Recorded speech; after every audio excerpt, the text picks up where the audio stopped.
সমৃদ্ধ বাংলাদেশ বিনির্মাণে কৌশলগত নেতৃত্বের প্রয়োজনীয়তা ও সমসাময়িক চ্যালেঞ্জ দক্ষতার সাথে মোকাবিলা করার উপরে গুরুত্বারোপ করলেন সেনাপ্রধান general Wakeruzzaman.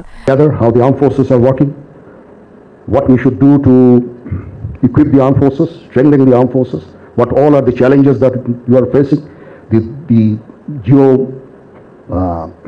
geographical challenges that we are having.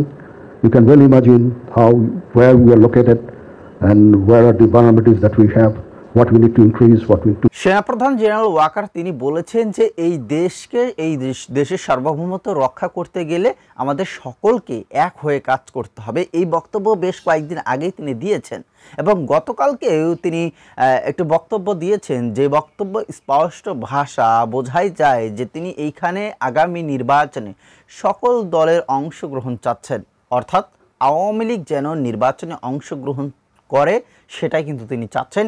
এরকমই তার ভাষার ইঙ্গিতে কিছুটা বোঝা গেল এবং সকল জনগণ এটাই কিন্তু চায় যে নির্বাচন হোক, সকল দলের অংশগ্রহণ।